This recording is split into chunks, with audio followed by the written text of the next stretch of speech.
Finally, John's claws clash with Arlo's barrier. The impact causes the damage to reflect back toward John, injuring his arm and making it bleed. However, Arlo starts spitting blood, since John's attack managed to crack his barrier. Arlo seizes the opportunity as John's momentum decreases from the pain and lands a punch, sending John flying across the arena. John recovers from the impact, but one of his arms is severely injured. Arlo takes the initiative, creating a barrier around John and slowly begins to shrink it. Suddenly, John creates another barrier inside the first one to stop it from crushing him. John uses the opportunity to start hitting Arlo's barrier with all his strength. Both John and Arlo are taking damage with each hit, turning the battle into an endurance contest. Finally, John breaks free from the barrier, causing significant damage to Arlo. John charges again at full speed toward Arlo. However, Arlo is too weak to create a barrier in time and receives a direct hit to the stomach. Arlo flies backward, but John creates another barrier to stop him from going too far. Arlo still cannot process the fact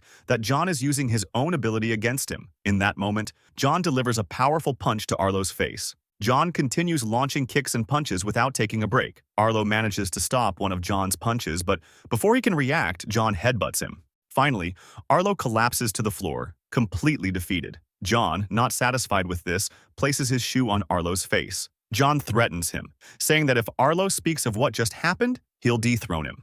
A while later, Elaine rushes toward Arlo's location. Upon arriving, Elaine is stunned by the sight of the three of them completely beaten up. She approaches Arlo and asks him to explain what happened. Arlo asks her to calm down and suggests healing the two guys first since they are in much worse condition. As Elaine heals them, she wonders if the two fought against mirror versions of themselves, as she can't fathom how such a fight could occur. She notes that she has never seen Arlo so badly injured and can't imagine anyone besides Serafina being able to do that. Elaine asks Arlo again to explain what happened and how he ended up so injured. Arlo cuts her off, telling her that it's better she doesn't know and asks her to keep the whole incident a secret. Elaine agrees, but she senses something is off about Arlo. He seems shaken, and he doesn't realize that when someone as powerful as him shows signs of worry, it frightens everyone around them.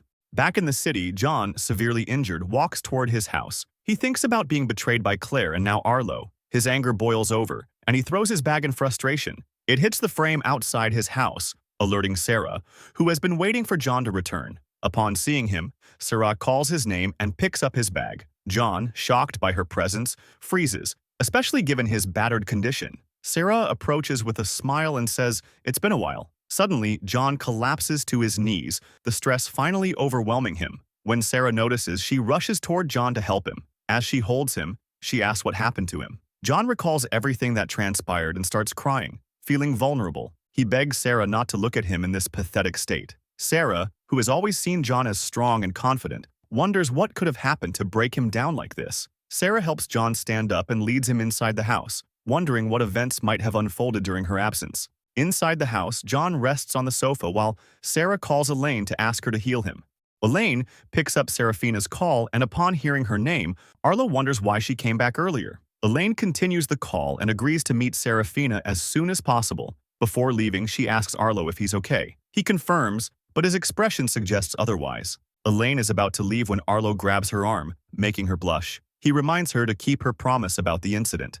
Back at John's house, Sarah is filling a glass with water and some ice. She approaches John from behind and softly presses the cold glass against his neck. He jumps off the sofa, but the movement causes pain, reminding him of his injuries. John tells her to be more careful with his injuries, but Sarah dismisses him, saying that Elaine will arrive shortly. Sarah then asks him what happened. John answers that the obvious happened. The cripple is now targeted by everyone since his strong friend is gone. Sarah doesn't buy it and asks him to tell the real story, as it's the first time she's seen him in this state. John tries to change the subject, asking her where she had been the whole time, but Sarah remains stoic, like a wall. John continues, saying she had him worried when she disappeared without a word. Sarah explains that her mom cut the Wi-Fi, but she convinced her parents to let her return early, so she'll be staying at his house for a while. She then demands a full explanation about what happened to him. John tries to think but can't handle the weight of Sarah's gaze, so he gives in. He explains that he got tired of the bullying and didn't want Sarah to see him so defeated. But now that she's back, everything can return to normal. Suddenly, the doorbell rings. It's Elaine. Sarah opens the door and finds an exhausted Elaine, who apologizes for taking so long. Sarah invites her in, but Elaine apologizes again, this time for all the issue about the Unordinary book. Sarah dismisses it, saying everything is fine now. Elaine, relieved to be free from guilt, asks Sarah why she called her. But before Sarah can answer, Elaine notices John in the room and loudly asks why he's there too. John, not happy, reminds her that it's his house. In the living room, Elaine is reluctantly healing John while mocking him, calling him lucky for being Seraphina's friend. Otherwise, she wouldn't be helping him. She continues teasing him for picking fights he can't win, unaware of the danger. John starts sensing Elaine's aura and notices that it's much weaker than usual. This gives a hint as to how John was able to detect the presence of the invisible man outside the mall. Elaine asks John to show her his other arm, but John refuses, mentioning that the doctor will heal it tomorrow. However, Elaine insists, saying there's no way she's leaving a job halfway, especially after Sarah asked her to help. John still hesitates, reluctant to accept. Elaine snaps and forcefully grabs John's arm. While healing it, she wonders who he messed with to end up with injuries like that. Slowly, she starts noticing that the patterns of the wounds look familiar, and the dots start to connect. One arm has claw marks from the girl who was with Arlo, while the other shows signs of damage from Arlo's barrier. Elaine gets incredibly nervous, unable to believe that someone who was supposed to be a cripple could have caused all of this. John notices Elaine's expression and, before she can say anything, covers her mouth with his hand. With a menacing gaze, John tells her to shut up. Elaine looks terrified, and John finally tells her to listen carefully to his instructions. After a while, Sarah returns to the living room after unpacking her things. She notices that Elaine is gone and asks John where she is. John mentions that Elaine just left. Apparently something urgent came up and she had to hurry. Sarah thinks it's pretty strange that Elaine left without saying goodbye. It's 5 a.m. at Wellston School, and Arlo walks through empty aisles. His mind is still stuck on his memories of being beaten up by John. Suddenly, the guy who was saved by John a long time ago, who possesses invisibility powers, appears around the corner, checking on Arlo from behind.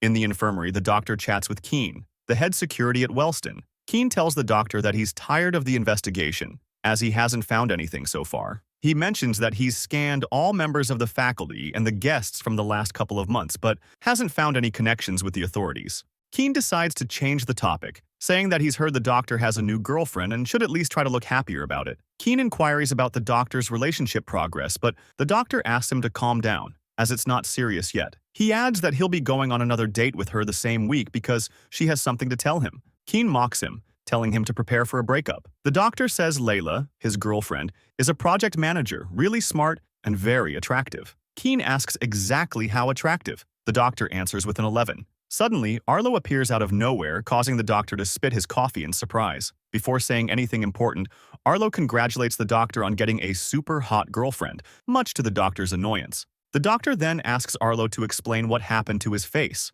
Arlo says he's not there to talk about it and just wants to heal up to avoid freaking out the people in the school. The doctor stands to look for the medicine, clearly annoyed that he couldn't enjoy his morning coffee in peace. Keen asks Arlo if everything's all right. Arlo replies that, for the most part, it is. Keen mentions that it's a very big deal and asks who did this to him. Arlo dismisses the question, saying that he has the situation under control. The doctor returns with the medicine and hands it to Arlo. He mentions that, since he hasn't treated Arlo many times, the tonic will slowly heal his visible wounds, but it should be healed before classes start. Arlo thanks him, and the doctor reminds him to stay out of trouble. As Arlo leaves, the doctor asks Keen who could have done that to him. Keen guesses that John is probably the culprit, surprising the doctor. The doctor refutes, saying that John has been playing cripple so far. Keen continues, stating that John is the only one who could even touch Arlo. The doctor remains unsure, but he remembers his last encounter with John, who was acting very irritable. It seems that the authorities of the school knew all along that John wasn't a cripple. After a while, Blake and Eisen are walking through an aisle. Eisen is irritated because he doesn't understand his class, but Blake mocks him, saying that with studying, the classes are easy to follow. Suddenly, they hear rumors about Arlo going to the infirmary covered in bruises. Apparently, someone was able to beat him. This alarms Eisen, and he deduces that Arlo didn't listen to his warnings and ended up fighting with John. Blake yells at Eisen, snapping him out of his thoughts. Blake immediately denies the rumors, saying there's no way he believes those lies about Arlo losing a fight. In another part of the school, Remy is heading toward the press room. Upon entering, he calls for Cecile, the turquoise-haired girl who is checking the school's newspaper. She asks Remy what she's doing there. Remy tells her that she needs to know who the anonymous writer is. Cecile remains silent, her face stoic. Before she closes her newspaper, she mocks Remy, asking if she doesn't know what the meaning of anonymous is. Remy responds that the person who submitted the article is planning something. Cecile asks for a source, but Remy says she just has a feeling. Hearing this, Cecile refuses to help, stating that without a proper reason, she won't hand over confidential information. Remy tries to convince her, saying that something bigger is happening around them, though she's still not sure what it is. Cecile tells Remy to get her information elsewhere. She won't risk her reputation over something so vague. Remy gets serious and reminds Cecile that she's the queen and demands she tell her the name. Cecile laughs with a smirk upon hearing Remy use her position as the queen. Remy continues, saying that her responsibility as the queen is to maintain a safe environment for everyone, and she needs the information for that. Cecile cuts her off, calling her speech a joke. Suddenly, Cecile moves in front of Remy with great speed. She tells Remy that if she wants that information, she'll have to force her to say it.